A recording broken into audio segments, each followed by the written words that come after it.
Okay, everybody, week one here in Welding Lab. Just going to look at some common safety gear that we have here in the lab. Now, obviously, whenever you're in lab, I always have to wear the safety glasses. I like to wear them even when I'm by myself. I just don't trust myself. Usually make a mess. I've had many eye injuries in my life. So let's look at a couple of different helmets we have here. So, basic helmets, most people start off with, probably in high school, something like this. Now, this has got a fancy lens on it. But for the most part, this is just a number 10 lens. Got a flip up so you can do some chipping. This helmet was donated by a good friend of mine. Ernie was a master welder. Gave me this lens. I like this particular lens here. It's called a Cool White. If you look at it, it's kind of a gold shield to it. But everything that you see through it really has a different look to it. The Cool White lens is fantastic for seeing the edge of your weld. Make sure that you're getting good penetration on both blades. Great lens. When I first started here at Cal Poly, about 2010 or so, I started in 2005, but about 2010 or so, we bought these helmets. These are good helmets. They have a very large lens to them. Just slip this one out here real quick. Every lens is going to have kind of a little spatter shield on the outside. This one's pretty dirty, pretty well worked, needs to be replaced. But then the lens itself is just like so. Now, if you look at the back of the lens, somewhere it'll indicate exactly what it is. And this one indicates it is a 10. Little number right there, you probably can't see it, but it does indicate 10 JPSL. So just so you know, always nice to know what lens you're gonna use. A 10 is a pretty good average lens for welding. It's fairly dark. Sometimes you're doing some light TIG operations. You might prefer more of an 8 or a 9. You're down that low spectrum of the wattage. Your welding something really thin. You're definitely going to want an 8 or 9, but for most welding procedures, 10 is pretty good average to shoot. Miller has some pretty high values on their stuff. If you go to OSHA, you'll see that OSHA actually minimum recommends a bit less than even what Miller was having there, and that's indicated, I believe, somewhere in that chapter that I sent out to you. This one's a little fun to get back in. It's all right. Every lens will have some sort of system that holds it in place. This one just has a little wire here. I'm just going to clip it in, and away we go. All right. Okay. Now, later on, I really don't like auto dims. I have very old eyes, too many years of surfing, too many years of welding. Later on, we ended up with these. I actually found this exact helmet alongside the freeway. It had fallen off somebody's truck and kind of bounced along. About a $100 helmet, 50 to 100. Depends who you buy it from. It's called a Pro Hobby. It is made for Miller. This will self-adjust based on the light. They use a photovoltaic, so that's a solar panel right there. And then the lens will automatically darken. When you look through the lens initially, so you can see through that lens, you can see me through that lens there. Right. So these lenses generally start off about a 3 to a 5, and then they darken to whatever the light demands. Looking at this lens here, let's go back to this 10. This 10 here, it is dirty. We'll give it one of those. This lens here is pretty dirty, but you can see total reflection. You're not going to see me through there. Very lightly, you could start to see some stuff through there, but not much. Mainly you're seeing the reflection. Very dark lens on this one. Eventually, I think we had a pretty good grant from Milford Borzall down in Santa Maria. They'd make horizontal drilling machines and drill bits. Very nice people. We ended up with these. It's a pretty good Miller helmet. They have a number of good uses. This is when I'm using this term. You can tell I got a little GoPro mount here. I'm using it to film everything. Let's look at the internals of these. These are a battery operated, that's solar charge little unit here. The inside will look like so. Now this right here, this little dirty piece, this is basically a sneeze shield on the inside for your face and the dirtiness that comes off of your face. On the outside, it has another shield to protect it from all the welding spatter and debris as you're going along, and the heat, just to make sure everything stays safe. There we go. Only took 5 times to get that thing out of there. Good, nice, clean. And you'll notice that with this helmet again, you can see my face right through it. So about 3 to a 5. Everybody runs a little bit different. Solar panel and an auto dimming aspect. So if you look at this helmet now, fairly simple. When you go to use this helmet, it is not on. Now generally they do turn on when they detect light, but you can't guarantee that if you don't want to be blind.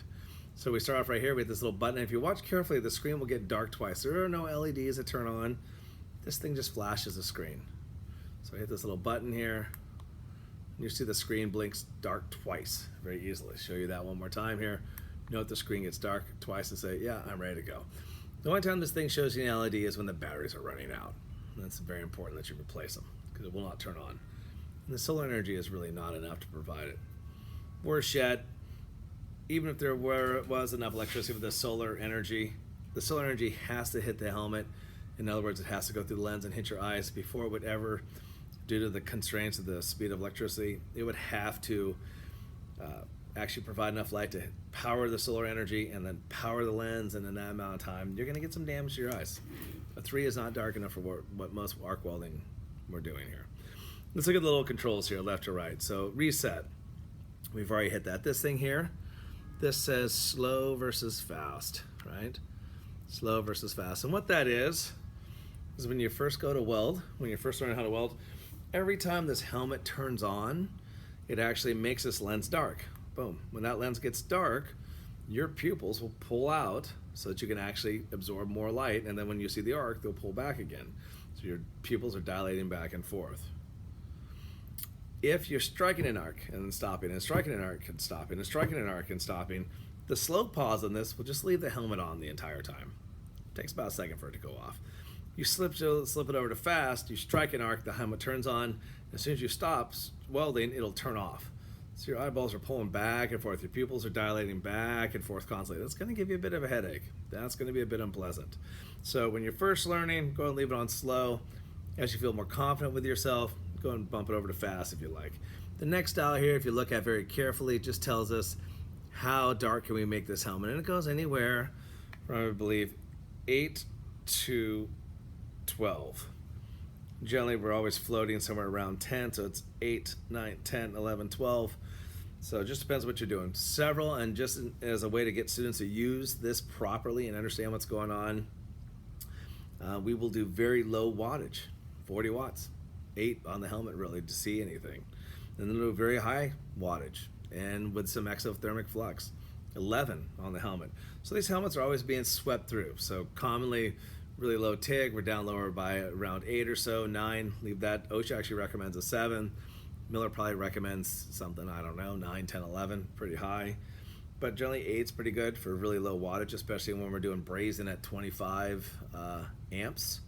So TIG welding with steel, we're welding 040, so very, very thin steel. We're about 40 amps. And by the time you're multiplying out, we're usually somewhere around 15 volts. So you're looking at 600 watts, thereabouts. And as you move over to just 15 times 40, in case you're wondering where I pulled that from, not from a dark place. And then as you look forward, when we were brazing, I think I set that machine at a maximum of 25 amps, and that voltage even comes down a little bit lower, but we'll say it's 15, make math easy. About 37, 370 watts there, 370 plus. So just variance. Now, when we get to dual shield, which actually uses a flux and a lot of wattage, it's a process conducted with the wire feed machine, then we're gonna be up here around 11. That's very, very bright. So just depends, this number here, the higher the number, the darker the shield, and that's how much we end up varying it. Sensitivity, now we actually use this quite a bit, and we use this quite a bit for a number of reasons. One, we'd like to use our helmets for oxy-fuel welding processes and some plasma cutting processes. And in that case, we turn our sensitivity all the way down, which would be counterclockwise in this particular gauge here. If you look at it, we're looking at this last knob here. So sensitivity, we turn it all the way down. We do that because we don't want the helmet to turn on. And number 3 in this is more than dark enough for what we're doing. It's plenty. It works out fine. Actually, I believe this is a 5 on these nowadays. So more than dark enough for what we're doing. The recommended triangle, which I'll turn it to now, you can see that there's a little recommended triangle there in that last gauge, that triangle. That's pretty good for most settings. So if you're 9, 10 on the shield, 11 on the shield, that's where you want to start off. If you are doing something a little bit lighter, you're down in that 40 amp range, you're down in that 25 amp range, whatever you're doing, then you want to turn the sensitivity up. The other problem where you might want to turn the sensitivity up is if I'm performing or somebody's performing a demo, or you're watching over somebody's shoulder, and there's a chance the helmet may not get complete light because somehow this solar panel will absently ended up blocked. Maybe you're peering around somebody's shoulder, you know, that only that much of the screen is showing. Then you're going to have that sensitivity pretty high, so the machine knows that you want the helmet dark. In addition to that, bump it over to the slow. That way you know that it's going to stay dark. Even if you were to bobble your head a little bit, it knows you're still watching some welding, so just be aware of that. So very simple. Final last step in this, and this is actually just the guts pulled out of one of these helmets, which is what I've been doing since we got into the COVID spring. I've been pulling these out of helmets so I can film welding, and that has been very amusing, to say the least. Final step, the batteries are up here. Now you don't need to check these, but it's nice to know where they are.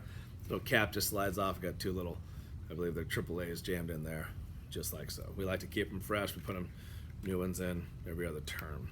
Works out pretty good. You usually get about 2 to 3 years out of these is what we found out, but we like to keep them fresh. And that is your discussion on your helmet safety.